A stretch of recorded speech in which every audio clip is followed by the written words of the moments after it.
Qızların erkən nigaha cəlb edilməsi halları hələ də aktual olaraq qalır. Uşaqlıq dövrünü yaşamadan ailə məsuliyyətinə cəlb edilən bu qızların taleyi çox zaman isə faciə ilə nəticələnir. Erkən nigah ilk növbədə təhsildən uzaq qalmaq, savadsızlıq və gələcəkdə sosial asıllıq deməkdir. Tibbi baxımdan isə bu nigahlar erkən hamiləlik, ana və körpə ölümü riski artırır. Eyni zamanda ailə daxili zorakılığa məruz qalma halları da müşahidə olunur. İmkan versinlər, uşaq böyüsün, öz məntiqi ilə, öz ürəyi ilə, öz istəyi ilə kimisi sevsin və ailə qursun. Ona görə də bax, belə hadisələr, yəni boşanmaların sayı çoxalır, nə bilim, aqressiyaların sayı çoxalır. Mən çox pis baxıram o işə.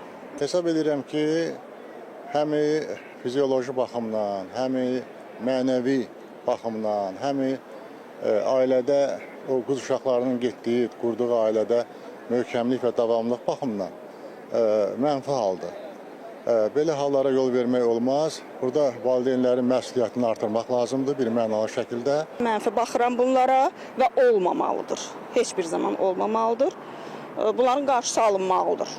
Erkən nigah həm uşaqların hüquqlarının pozulmasına, həm də valideynlərin və bu nigahı təşkil edən şəxslərin məsuliyyətə cəlb edilməsi ilə nəticələnir. Mütəxəssis deyir ki, problemin kökündə duran ənənəvi düşüncələrin, sosial təzyiqlərin və maariflənmə çatışmazlığının aradan qaldırılması vacibdir.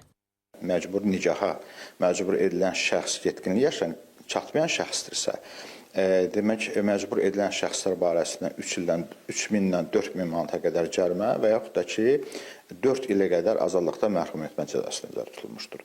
Qeyd etmək istəyirəm ki, həmçinin də valideynlər barəsində 176-2-ci maddəsində cinayət məsuliyyəti nəzərdə tutulmuşdur. Mütəxəssislər bildirir ki, erkən nigahlar təkcə bir ailənin deyil, bütövlükdə cəmiyyətin gələcəyinə mənfi təsir göstərir. Bəs ölkəmizdə erkən nigahların statistikası necədir və belə halların qarşısı hansı yollarla alınır?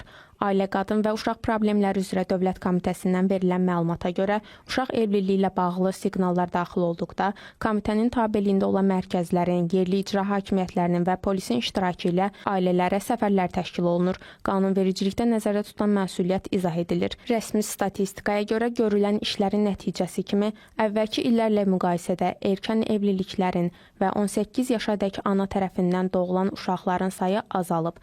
Belə ki, 18 yaşadək analar tərəfindən doğulan uşaqların sayı 2022-ci ildə 2011 nəfər, 2023-cü ildə 1742 nəfər, 2024-cü ildə isə 1279 nəfər olub.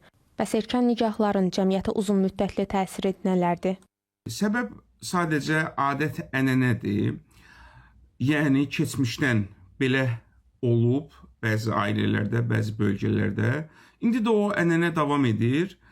Amma bu səhvdir təbii ki. Çünki erkən nikahda qızlarımız ailənin məsuliyyətini tam dərk etmirlər. Erkən nigahlar yalnız bugünün deyil, gələcəyində böyük sosial problemidir. Mütəxəssislər valideynləri və cəmiyyəti daha məsuliyyətli olmağa çağırırlar. Çünki hər bir uşaq oxumaq, inkişaf etmək və öz həyatını azad seçmək hüququna malikdir.